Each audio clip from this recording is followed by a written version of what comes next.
বোরখা পরে আপনারা ডিম শুনবেন তাহলে কেউ দেখতে পাবে না। তার মানে কি বোরখা পরে মুসলিম কমিউনিটিরা কি অসৎ পথ অবলম্বন করে? দুটো সম্প্রদায়ের লোককে অপমান করেছেন, তার জন্য আমি ওনার বিরুদ্ধে অভিযোগ দায়ের করেছি। আমাদের নমস্কার, স্টিং নিউজে আপনাদের স্বাগত।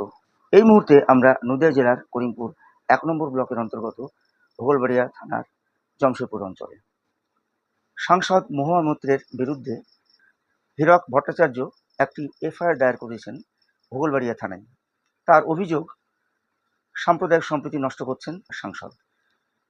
কি উদ্দেশ্যে তিনি এফআইআর করেছেন এবং কি সম্প্রীতি নষ্ট করেছেন সে সম্পর্কে আমরা হীরক ভট্টাচার্যের কাছে জেনে নেব। হ্যাঁ, বলুন, কি উদ্দেশ্যে আপনার এফআইআর?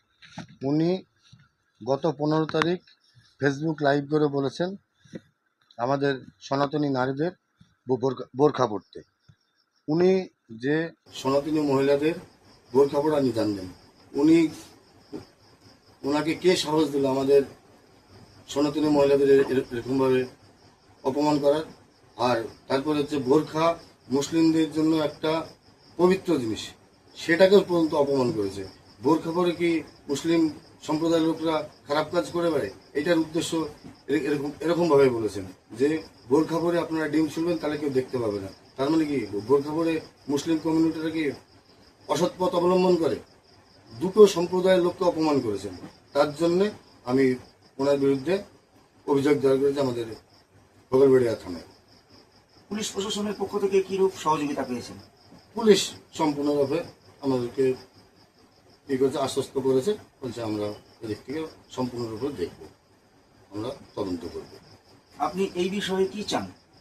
উনার ইমিডিয়েট গ্রেপ্তারি চাই, এবং গ্রেপ্তারের পর শুধু গ্রেপ্তার না, সাজা বন্ধ চাই। উনি আমাদের সাম্প্রদায়িক সম্প্রীতি নষ্ট করছেন। 2016 সালে উনি পুলিশকে ব্যবহার করে আমাদের বিধানসভায় জেতার পর থেকে উনি ক্রমাগত সবসময় হিন্দু মুসলিমের সম্প্রীতি নষ্ট করার চেষ্টা করেছেন।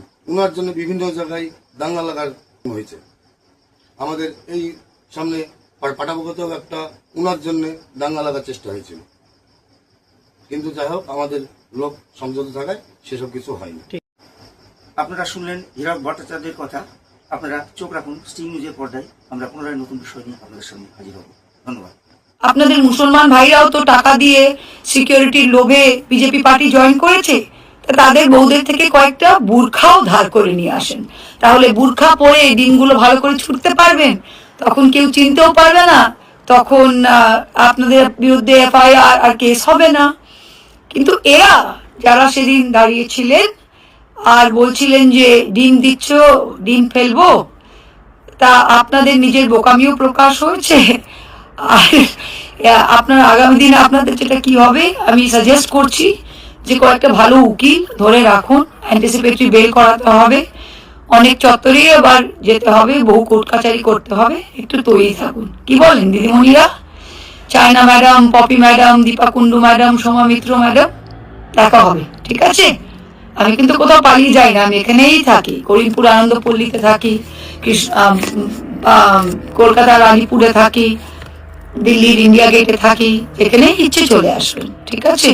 অমলেট আমি বানাতে জানি। Thank you.